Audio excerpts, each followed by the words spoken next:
देर बाद हम युद्धवीर सिंह से जुड़ सकेंगे। कुछ तकनीकी कारणों के कारण हमारा संपर्क देहरादून स्टूडियो से नहीं हो पा रहा है। हम आपको लिए चलते हैं देहरादून स्टूडियो, जहां वर्षा सिंह बात कर रही हैं युद्धवीर सिंह जी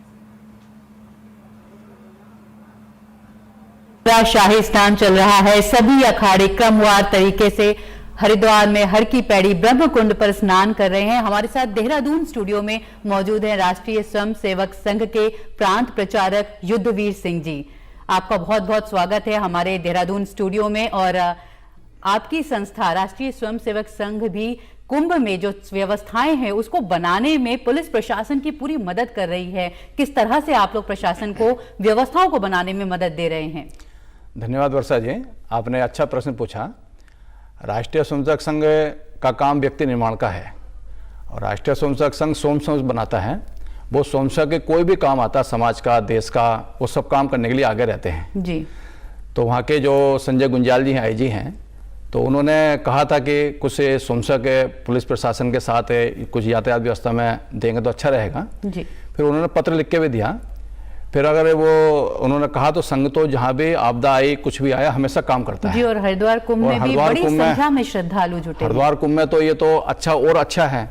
तो इसमें तो सभी लोग अपने पूरे प्राण से हमने स्वयंसेवक की सूची बनाई जी। और सूची बना के जो अपने प्रशिक्षित स्वयंसेवक होते हैं, जिनका वर्ग होता है प्रथम वर्ष, द्वितीय वर्ष, तृतीय वर्ष, ऐसे स्वयंसेवक और कुछ दायित्व वाले कार्यकर्ता, हमने विचार किया कि 20 साल से लेकर 50 साल के आयु के ऐसे लोग बुलाए जाएं जो वहाँ पर यातायात व्यवस्था ठीक प्रकार से देख सकें जी।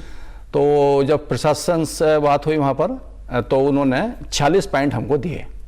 23 सेक्टर हैं, उन 23 सेक्टरों के हमने प्रमुख बनाए और 46 जो पॉइंट हैं उन सभी पॉइंटों पे हमने स्वयंसेवक चिन्हित किए, कौन कौन स्वयंसेवक कहाँ कहाँ रहेंगे, उनके फ़ोन नंबर, फिर उनके कार्ड बने प्रशासन से और उनको एक स्थान पर ऐसे 10-10 स्वयंसेवक 12-12 घंटे की ड्यूटी, 12 घंटे की रात को 8 बजे से सुबह 8 बजे तक और 12 घंटे की सुबह दिन में 8 बजे से 8 बजे तक, ऐसे लगभग 1049 स्वयंसेवक ये अपने पूरे प्रांत से आए हुए भीड़ को नियंत्रित किया जा सके, भीड़ को मैनेज करके गंगा घाटों तक पहुंचाया जा सके। वो यातायात व्यवस्था उन्होंने देखी और देखने के बाद भीड़ किधर भेजनी है, यात्री जो आए उनको कोई कष्ट ना हो, उनको ठीक प्रकार से वो अपने स्नान करके चले जाएं, उनको कोई कष्ट ना हो, उनको सबको स्वयंसेवक को संकल्प भी कराया गया जी। और ओम जो वहाँ पर घाट है उसके किनारे कराया गया, रुड़की में भी कराया गया, संकल्प कराया गया गंगा जी किनारे वहाँ जी। तो उसमें ये कहा गया कि सब अपने हैं, किसी को ऐसे नहीं करना, कभी खराब नहीं बोलना,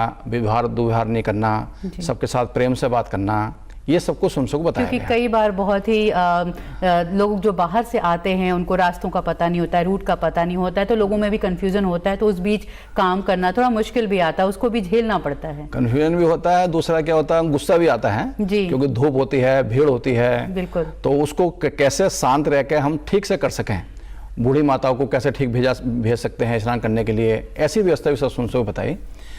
वहाँ के जो प्रशासन है उसका कहना था कि संजय गुंजाल से मेरी बात हुई, उन्होंने कहा कि भाई साहब आप लोगों ने संघ के स्वयंसेवक क्या करके भेजा है, ये लोग तो बहुत अच्छी ड्यूटी कर रहे हैं और क्या नाम है, ये तो बैठते भी नहीं हैं और पूरे समय खड़े होकर और ठीक प्रकार से ड्यूटी कर रहे हैं। इसके अलावा पर्यावरण को लेकर भी आप लोगों ने मुहिम चलाई हुई है पूरे हरिद्वार कुंभ मेला क्षेत्र में। पर्यावरण अपनी एक गतिविधि है जी। जिसके स्वयंसेवक द्वारा चलती है, समाज के द्वारा भी चलती है। तो उसमें अपने कार्यकर्ताओं ने विचार किया कि कुंभ जो है ये प्लास्टिक मुक्त कुंभ हो जी। तो सामान्यतः हम बोतलें पानी में लेकर आते हैं, वो पानी की बोतल भी फेंक देते हैं, फिर हम प्लास्टिक भी लाते हैं, वो रैपर नीचे डाल देते हैं। तो एक फेसबुक के माध्यम से भी, व्हाट्सएप के माध्यम से भी सब एक जागृति ऐसे करी, वहाँ कार्यक्रम भी किया, साधु संतों का कार्यक्रम भी किया कि जो प्लास्टिक है वो अपने उसमें बोतल में भरें और भरने के बाद उसको अपने घर लेके जाएं, उसको कहते हैं इको ब्रिक्स कहते हैं। तो वो जिससे अपने उपयोग में आ जाती है। अब पूरे देश में ऐसा वैसा अभियान चला, लेकिन कुंभ को लेकर विशेष रूप से ये कार्यक्रम किया। कपड़े के थैले भी बनवाकर कपड़े के थैले भी लोगों को देने का काम किया। लाखों की संख्या लगभग मिला के लगभग 2 लाख थैले ऐसे कपड़े के थैले दिए। तो ये भी अपने संघ के स्वयंसेवकों द्वारा ये अपना एक पर्यावरण का काम भी चल रहा है जी। तो आप अखाड़ों में भी गए और जो साधु संत हैं उनसे भी आपने बातचीत की पर्यावरण को लेकर, क्योंकि नदियों के किनारे जो स्नान है तो खास तौर पर ये एक प्रकृति से जुड़ा संदेश भी देते हैं, जल के प्रति हमारी आस्था को भी प्रकट करते हैं। साधु संतों के पास भी गए, अखाड़ों के पास भी गए, उनका आग्रह भी किया उनसे, वो सब लोग सहमत हैं इस बात से, और सब लोगों को लगता है कि प्लास्टिक अपने देश से बंद ही होनी चाहिए जी। और हमको कपड़े के थैलों का उपयोग करना चाहिए और कहीं भी हमको पॉलीथीन नीचे नहीं डालनी चाहिए। उसका हम अन्य क्या उपयोग कर सकते हैं वो करना चाहिए, कम से कम उपयोग हो। तो सभी साधु संतों का, सभी अखाड़ों का यही मत था, उन्होंने सबने सहयोग किया इसमें। जितने स्कूल थे सब स्कूलों में गए, वहाँ पर स्कूलों में जाने के बाद बच्चों से बताया कि बच्चे आएंगे तो वो ये काम ना करें, स्कूल के प्रधानाचार्य से कहा, BCO से कहा, ऐसे सब प्रकार के और नेत्र कुंभ भी चल रहा है संस्था की तरफ से। हाँ, इसके बारे में बताएं। अपना एक संगठन है, सक्षम संगठन है जो संघ के स्वयंसेवक चलाते हैं जी। पिछली बार प्रयागराज में भी 1,56,000 चश्मे निःशुल्क वहाँ दिए थे। यहाँ पर भी जब कुंभ का विषय है तो वो कार्यकर्ता आए, तो अपने संघ के लगभग 250 कार्यकर्ता हरिद्वार के उनके साथ लगे हैं। बाकी कुछ पूरे देश से वहाँ पर डॉक्टर्स आए हैं और वो डॉक्टर्स फिर वहाँ पर चश्मा टेस्ट करते हैं, आंखें टेस्ट करते हैं, उनको निःशुल्क चश्मा देते हैं, साथ में सैनिटाइज की शीशी देते हैं और उनको दवाई जो होती है वो भी लिख के देते हैं जी। तो ऐसे अभी तक लगभग मिला गया कि 34,000 चश्मे ऐसे अभी निःशुल्क हम दे चुके हैं। बस्तियों के लोग आते हैं, गरीब लोग आते हैं, जो जरूरतमंद लोग हैं, सभी प्रकार के लोग वहाँ पर आते हैं जी। और वहाँ पर आने के बाद चश्मा जब पहन के वो जाते हैं, जो बूढ़ी माता ही पहन के जाती हैं, उनको ऐसा लगता है कि हम किस दुनिया में आ गए, दूसरी दुनिया आ गई। बहुत सारे ऐसे गरीब लोग होते हैं जो गरीब लोग यानी चश्मा बनाए, कभी चश्मा देखा ही नहीं उन्होंने, ऐसे भी लोग और कुंभ की बात कर रहे हैं हम, तो कई बार इस बार जो कुंभ है हम कह सकते हैं कि थोड़ा सा अलग भी है, क्योंकि कोरोना को लेकर मौजूदा चुनौतियां हैं, तो सोशल डिस्टेंसिंग को बनाए रखना जरूरी है। तो इस काम में किस तरह से संस्था कुंभ में प्रबंधन कर रही है?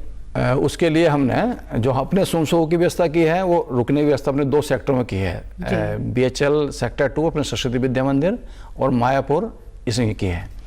तो लेकिन सबको मार्क्स दिया है जिससे वो लगाकर और उसको सारा काम करते हैं।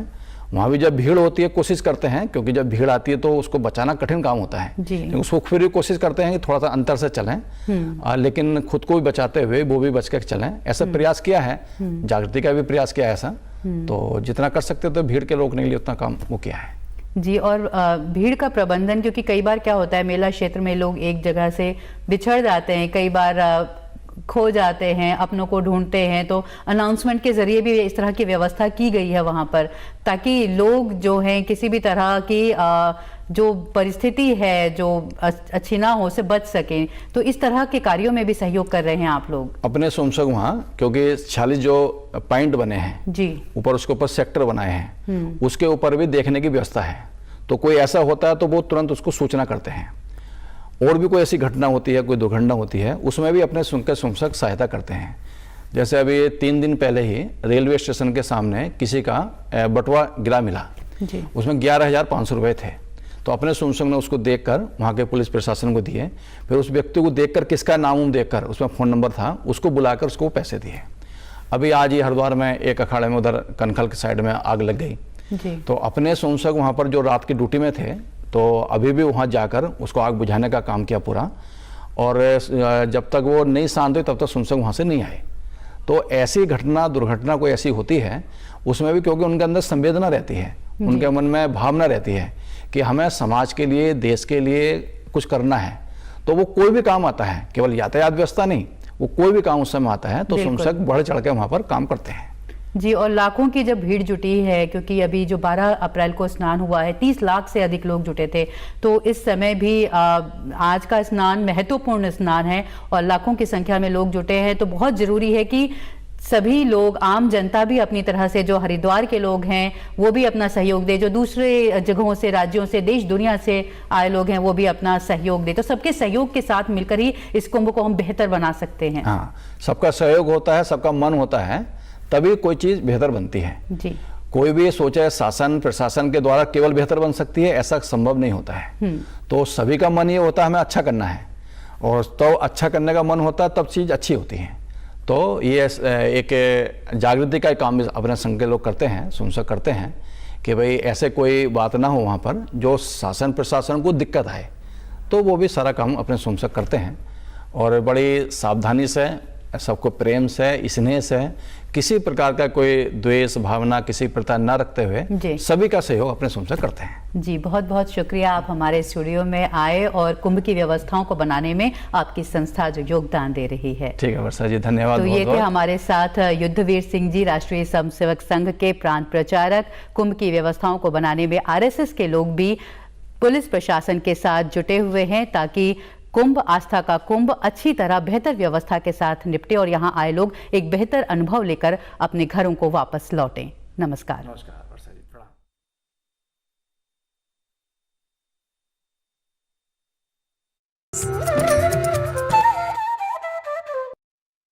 पतित पावनी मां गंगा के तट पर शुरू हो गया है हरिद्वार महाकुंभ। आस्था और विश्वास के सबसे बड़े मेले में कोविड-19 से हमेशा सतर्क और सावधान रहकर ही हम इसे एक अविस्मरणीय अवसर बना सकते हैं। महाकुंभ हरिद्वार आने वालों के लिए आश्रम, होटल, धर्मशालाओं और रैन बसेरों में सुरक्षित प्रवास हेतु समुचित साफ सफाई और सैनिटाइजेशन के इंतजाम किए गए हैं। उत्तराखंड सरकार सभी श्रद्धालुओं को रखना चाहती है स्वस्थ और सुरक्षित। आपसे भी है अनुरोध, सैनिटाइजेशन, मास्क का रखकर ध्यान, निभाएं परंपरा और करें महाकुंभ का पावन स्नान। प्रधानमंत्री नरेंद्र मोदी और मुख्यमंत्री तीरथ सिंह रावत का ये है प्रयास, निभे सदियों की सनातन परंपरा, संग सुरक्षा और विश्वास।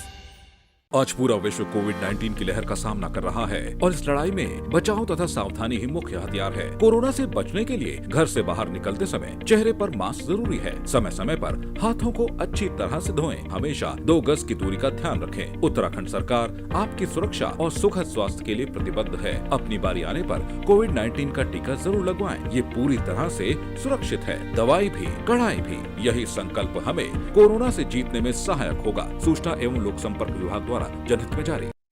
हरिद्वार में सजा है महाकुंभ 2021 का मेला। सदी की सबसे बड़ी चुनौती कोविड के बीच उत्तराखंड सरकार का है ये प्रयास कि श्रद्धालुओं और संतों को मिले स्वच्छ, सुंदर और सुरक्षित कुंभ का दिव्य एहसास। श्रद्धा और विश्वास के संग खुद की सुरक्षा का आपको रखना है ख्याल। अस्पताल, निगरानी, जांच और सतर्कता के संग हमेशा मास्क लगाकर, सावधानी बरतकर आपको निभानी है आस्था। मुख्यमंत्री तीरथ सिंह रावत के मार्गदर्शन में मेला प्रशासन, कोविड मैनेजमेंट टीमें, डॉक्टर और सेवा कर्मी सभी हैं मुस्तैद। महाकुंभ मेले को बनाना है सुंदर और सुरक्षित। यही है हमारी कोशिश। कोविड से रहकर सावधान, सफल बनाएं गंगा स्नान।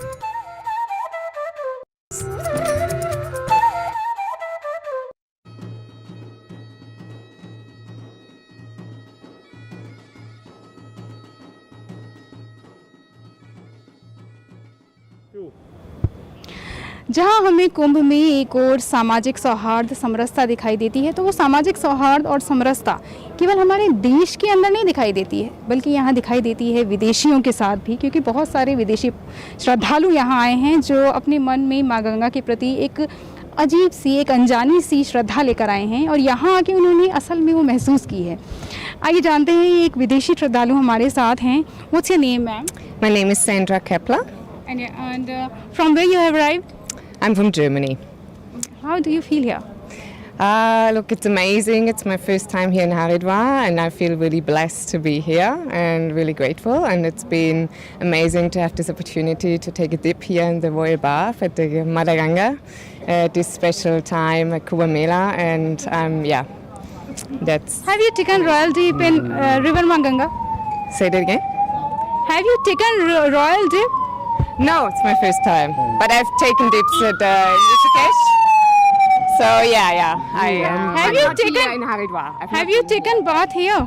Yes, I've taken a bath here, not only once. Yes.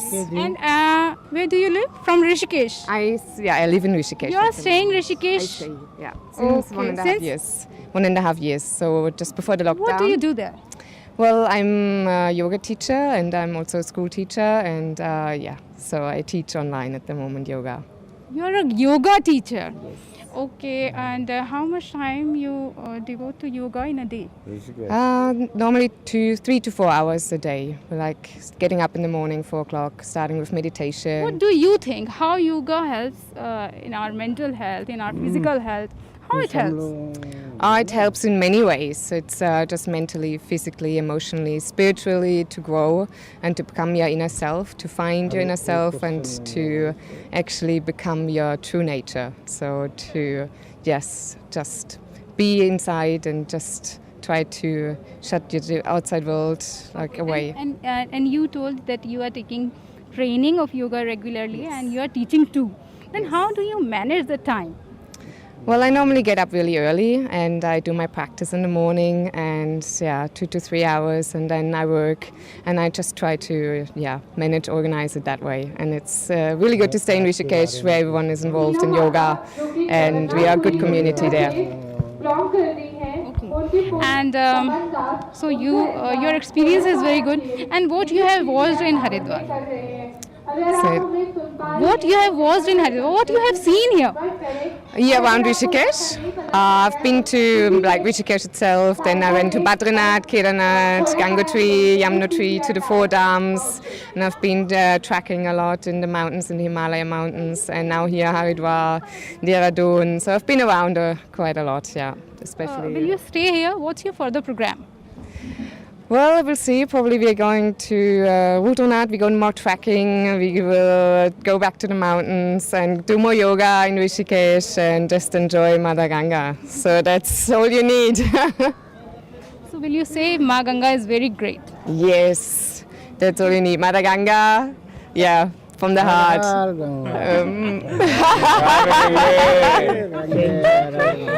Sir आप कहाँ से आए हैं? Ma'am, I did my corporate job for 12 years and then I was in Bombay, in Hyderabad, and Gurgaon, but I've shifted to Rishikesh because the energy of Ma Ganga is very nice. So इतनी energy मिलती है यहाँ हर की पौड़ी आकर, या अगर त्रिवेणी घाट चले जाएं ऋषिकेश में, या आप परमार्थ निकेतन चले जाएं ऋषिकेश में, तो I think there is some energy which pulls you. कोई तो एनर्जी है जो आपको पुल करती है. और बहुत लोग हैं जो एक दिन सोच के आते हैं, 2 दिन सोच के आते हैं, 1 हफ्ता सोच के आते हैं, बट वो महीने भर रुक के जाते हैं, 2 महीने रुक के जाते हैं. तो मैं तो अब यहीं शिफ्ट हो गया हूँ, तो I don't want to go back. मुझे जाना ही नहीं है वापस कहीं पर भी, बिकॉज ये बहुत बहुत अमेजिंग जगह है, बहुत ज़्यादा एनर्जी है और अजीब सी, आपने जैसे बोला, अजीब सी श्रद्धा है और अजीब सी एनर्जी है. Some strange energy pulls you here. या आज शाही स्नान के दिन क्या सोच कर आए थे? मैम, शाही स्नान के दिन मैं ये सोच के आया था कि यहाँ पर लोगों से दूर रहूँगा और थोड़ा सा अपनी एनर्जी क्रिएट करूँगा. बट जब मैं यहाँ आया हर की पौड़ी में, तो यहाँ जो ऑलरेडी एनर्जी थी ये तो अमेजिंग थी. मतलब वो ओवरवेलमिंग एनर्जी थी. मतलब एज एन एनर्जी बस आ रही थी and you just need to absorb that energy, right. So ये सोच के आया था कि थोड़ा अलग थलग रहूँगा. बट यहाँ आके मन ही नहीं कर रहा था कि यहाँ से जाएं या निकलें. गंगा जी, अलग ही एनर्जी थी आज गंगा जी में. या डेफिनेटली आज अलग एनर्जी थी. एक महाराज जी हमारे साथ हैं, उनसे भी कुछ पूछते हैं. महाराज जी कहाँ से आए हैं? जी, हम जिला शिवपुरी से आए हैं, पोला पहाड़ से, श्री बलराम दास जी के शिष्य. हम लोग आज शाही स्नान नहाने आए हैं शिवपुरी से. यहाँ आज के दिन हमारा पुराण बताता है कि अमृत की वर्षा होती है. आज हम लोग अमृत का आनंद लेने आए हैं माँ गंगे माई में. हमारा सा परिवार आया हुआ है यहाँ.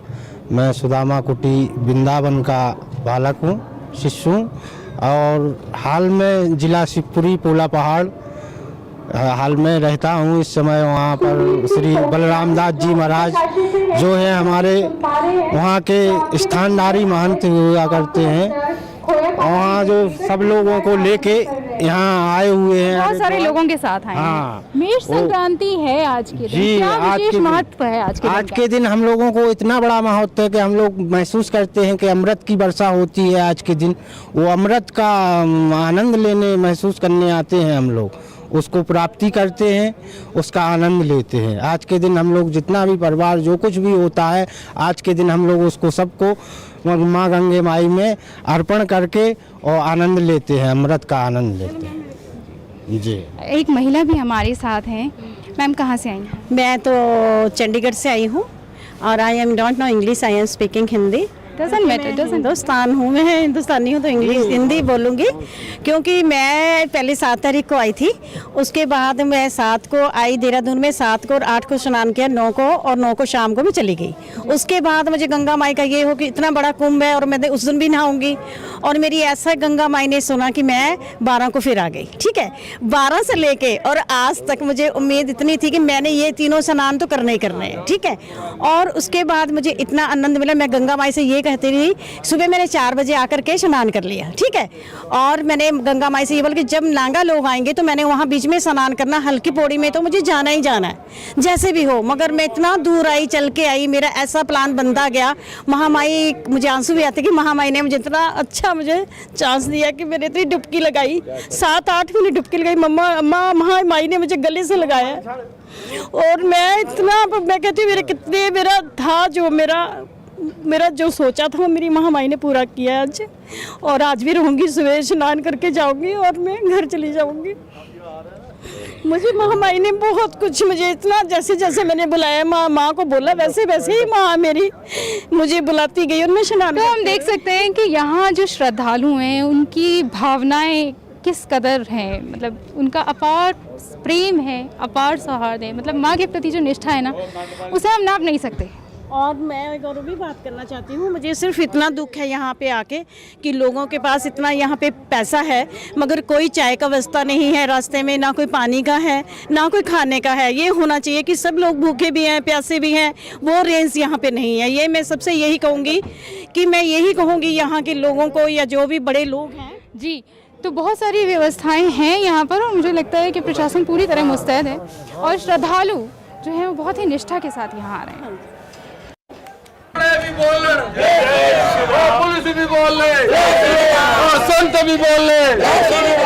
महाराज जी, आप कहाँ से आए हैं? मैं हरिद्वार रहता हूँ, बैरागी कैंप में जहाँ कुंभ क्षेत्र है।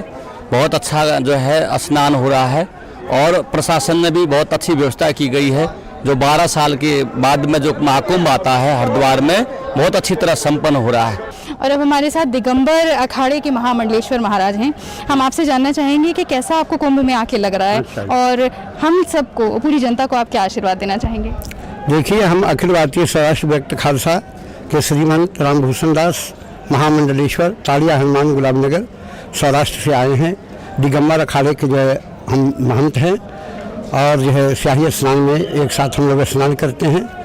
कुंभ मेला पर्व तो आप जानते ही हैं कि जब समुद्र मंथन हुआ था तो एक कुंभ निकला है। 14 रत्न निकला समुद्र मंथन से, श्रीरंभा विश्ववारिणी अमृत शंख गजराज धनवंतर धन धेनु धन चंद्रमा मणिबाज। श्री को जब भगवान नारायण लेके चले गए, विष जब विषाक्त होने लगा, भगवान शंकर ने पान कर लिया और अमृत और जो मदिरा के लिए जो दोनों के देवता और दानवों ने मंथन किया था, तो मंथन करने के बाद आपस में दोनों भाई लड़ने लगे। जब दोनों लड़ने लगे तो ये जो कुंभ जो है चला नासिक में कुशावर्त क्षेत्र में, वहाँ पर बंटवारा नहीं हुई। गरुड़ जिले के भगे हैं, वहाँ पर बंटवारा नहीं हुई। फिर उज्जैनिया महाकालम उज्जैन में पहुँचा, वहाँ पर भी बंटवारा नहीं हुआ। एक बूंद जो है जो अमृत गिरते छलकते गया।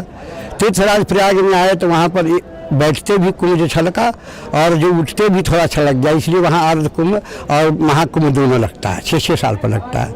और आस्था और विश्वास वो चीज़ें होती हैं जिनके आगे उम्र भी नहीं आती है। उम्र कितनी हो जाए, लोगों की जो आस्था है और श्रद्धा है वो आड़े नहीं आती है। एक बहुत बुजुर्ग महाराज हमारे साथ हैं और जो उनके अनुयायी हैं वो उन्हें लेकर आए हैं। हम जानना चाहेंगे बाबा कहाँ से आए हैं?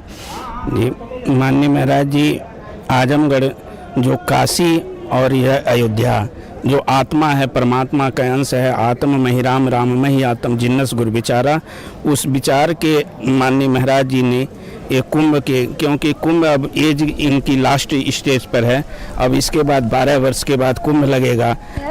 परमात्मा की जैसी इच्छा होगी वैसा हो, लेकिन उस प्रेम विश्वास के सामंजस्य के डोरे में बंधे हुए जिस प्रकार चुंबक अपनी तरफ खींच लेती है, उसी तरह से गंगा का यह निर्मल धारा इनको खींच करके लाई है। हम अग्नि अखाड़ा के जो निर्मोही अखाड़ा है उसके महंत श्री हैं और ये आज का महाकुंभ पर्व बहुत ही बढ़िया रहा और उत्तराखंड सरकार ने बहुत बड़ी व्यवस्था की हुई है। कोरोना का पूरा गाइडलाइन का पालन हो रहा है और पूरी तरह से कुंभ को स्वच्छ और निरोगी तरह से पेश किया गया है और साधु संतों का भी विशेष ख्याल रखा जा रहा है।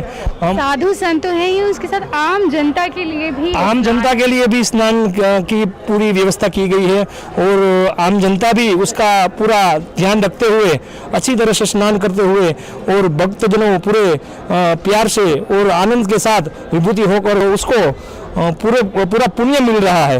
ये महाकुंभ पर्व का जो शाही स्नान है वो वर्षों से चला आ रहा है। जो सिंहस्थ कुंभ में जो समुद्र मंथन के समय पे जो कुंभ निकला था, उस कुंभ में से जो 4 जो बिंदु पड़े हैं उसमें से एक स्थान ये हरिद्वार है जो हरि का द्वार है।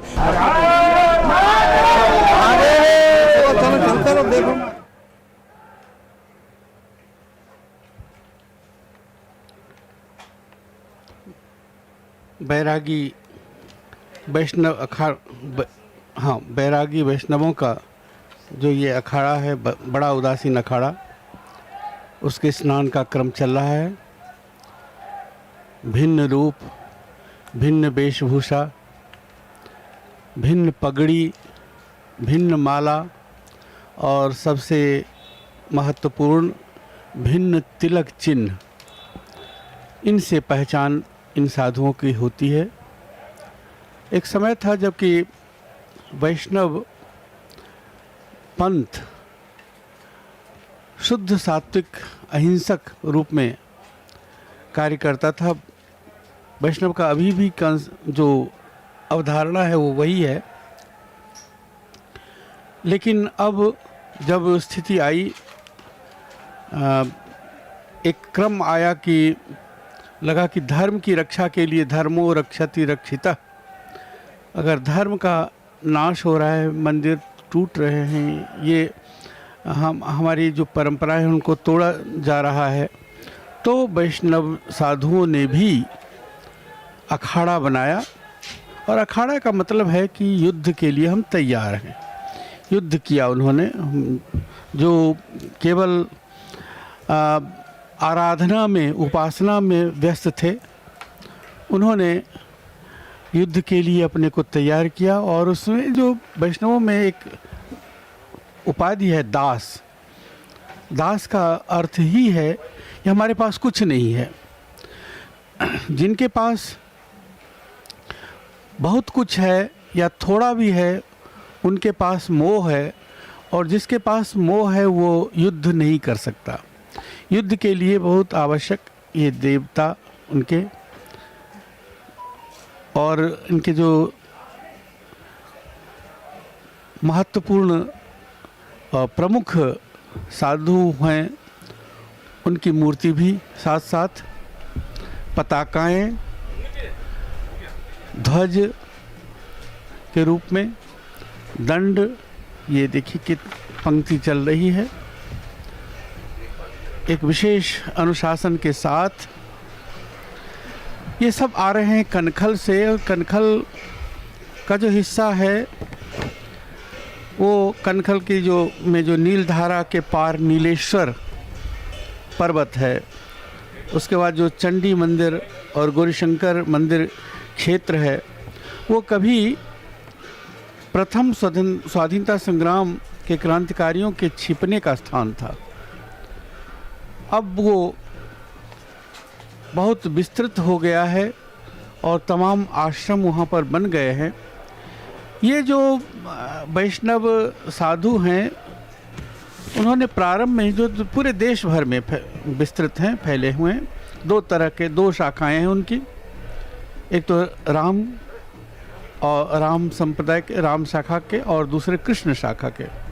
बल्लभाचार्य वगैरह कृष्ण शाखा के थे, और रामानुजाचार्य, मध्वाचार्य, ये सब रामानंदाचार्य, ये सब जो हैं वो राम के उपासक थे।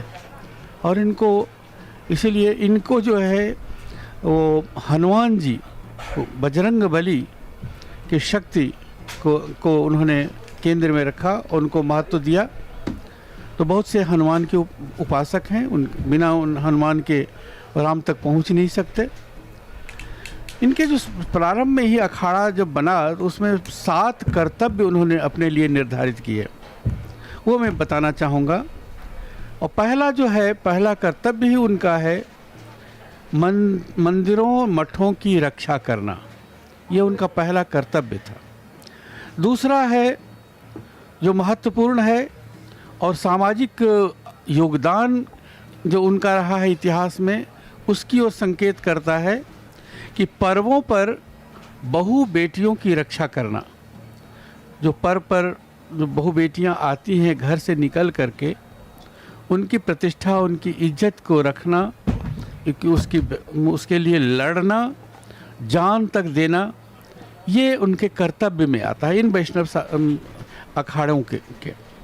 जो तीसरा है कि तीर्थ स्थानों की रक्षा विधर्मियों के आक्रमणों से करना। जो हमले होते थे, मंदिर तोड़े जाते थे, तो उनको रक्षा करना, उनको बचाना। ये उसके बाद चौथा जो था कि जो डाकुओं लुटेरों से वैयक्तिक और सार्वजनिक संपत्ति की रक्षा करना, इसकी भी रक्षा वो करते थे। आपको मैं बताऊं कि कुछ दशक पहले तक, या सोचिए कि पिछली सदी में कुंभ की रक्षा भी नागा साधु और ये सब जो अखाड़े हैं वो खुद करते थे। उसके लिए अलग से पुलिस की व्यवस्था, और हाँ, ये अखाड़ा जो है ये अभी बड़ा उदासीन अखाड़ा चल रहा है। इसके बाद आएगा पंचायती नया उदासीन अखाड़ा।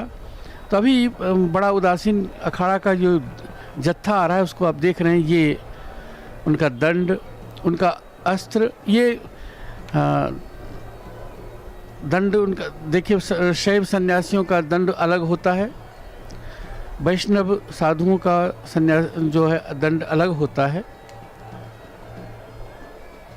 प्राणपण से धर्म की रक्षा करना कर्तव्य दोनों का है, शैव साधुओं का भी और वैष्णव साधुओं का भी। जो इनके कर्तव्य हैं उनमें नाके, घाट, उत्सव, यात्रा, कुंभ स्नान, इन सब पर सर्वांगीण रक्षा करना, हर प्रकार से रक्षा करना, ये उनका कर्तव्य है। निशान यानी कपिध्वज की रक्षा करना। इनके कपिध्वज को कोई अगर अपमानित करता है तो वो भी जान देने के लिए तैयार होते हैं। ये हर सैनिक का भी यही है। अगर सेना के सामने कोई ध्वज के, ये हमारे राज्यपाल, उत्तराखंड के राज्यपाल बेबी रानी मौर्य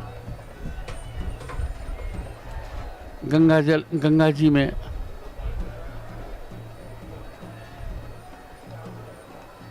ये पंचायती अखाड़े का ध्वज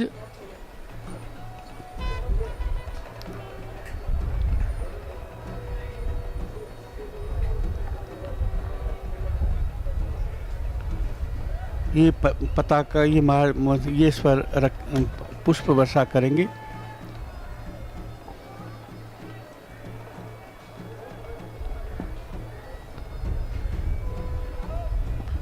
उत्तराखंड में कुंभ स्नान, बड़ा उदासीन अखाड़ा अभी चल रहा है।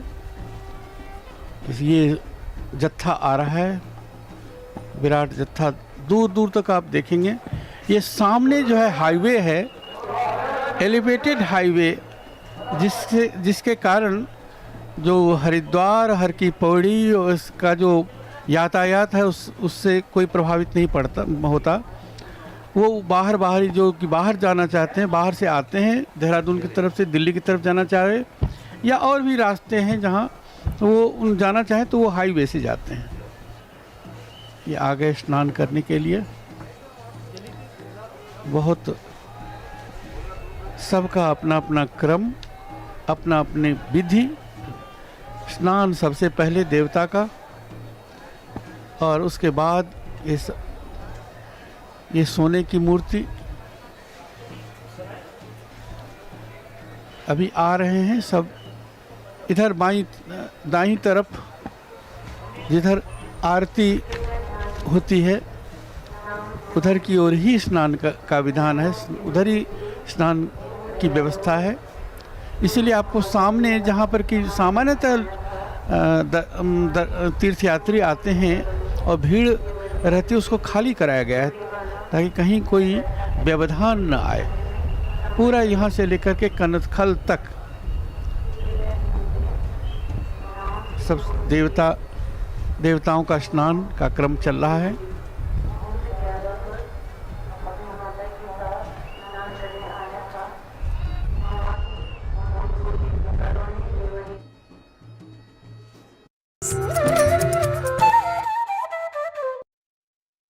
हरिद्वार में सजा है महाकुंभ 2021 का मेला। सदी की सबसे बड़ी चुनौती कोविड के बीच उत्तराखंड सरकार का है ये प्रयास कि श्रद्धालुओं और संतों को मिले स्वच्छ, सुंदर और सुरक्षित कुंभ का दिव्य एहसास। श्रद्धा और विश्वास के संग खुद की सुरक्षा का आपको रखना है ख्याल। अस्पताल, निगरानी, जांच और सतर्कता के संग हमेशा मास्क लगाकर सावधानी बरतकर आपको निभानी है आस्था। मुख्यमंत्री तीरथ सिंह रावत के मार्गदर्शन में मेला प्रशासन, कोविड मैनेजमेंट टीमें, डॉक्टर और सेवा कर्मी सभी हैं मुस्तैद। महाकुंभ मेले को बनाना है सुंदर और सुरक्षित, यही है हमारी कोशिश। कोविड से रहकर सावधान, सफल बनाएं गंगा स्नान। आज पूरा विश्व कोविड-19 की लहर का सामना कर रहा है और इस लड़ाई में बचाव तथा सावधानी ही मुख्य हथियार है। कोरोना से बचने के लिए घर से बाहर निकलते समय चेहरे पर मास्क जरूरी है। समय समय पर हाथों को अच्छी तरह से धोएं। हमेशा 2 गज की दूरी का ध्यान रखें। उत्तराखंड सरकार आपकी सुरक्षा और सुखद स्वास्थ्य के लिए प्रतिबद्ध है। अपनी बारी आने पर कोविड-19 का टीका जरूर लगवाएं। ये पूरी तरह से सुरक्षित है। दवाई भी, कड़ाई भी, यही संकल्प हमें कोरोना से जीतने में सहायक होगा। सूचना एवं लोक संपर्क विभाग द्वारा जनहित में जारी। पतित पावनी मां गंगा के तट पर शुरू हो गया है हरिद्वार महाकुंभ। आस्था और विश्वास के सबसे बड़े मेले में कोविड-19 से हमेशा सतर्क और सावधान रहकर ही हम इसे एक अविस्मरणीय अवसर बना सकते हैं। महाकुंभ हरिद्वार आने वालों के लिए आश्रम, होटल, धर्मशालाओं और रैन बसेरों में सुरक्षित प्रवास हेतु समुचित साफ सफाई और सैनिटाइजेशन के इंतजाम किए गए हैं। उत्तराखंड सरकार सभी श्रद्धालुओं को रखना चाहती है स्वस्थ और सुरक्षित। आपसे भी है अनुरोध, सैनिटाइजेशन, मास्क का रखकर ध्यान, निभाएं परंपरा और करें महाकुंभ का पावन स्नान। प्रधानमंत्री नरेंद्र मोदी और मुख्यमंत्री तीरथ सिंह रावत का ये है प्रयास। निभे सदियों की सनातन परंपरा, संग सुरक्षा और विश्वास।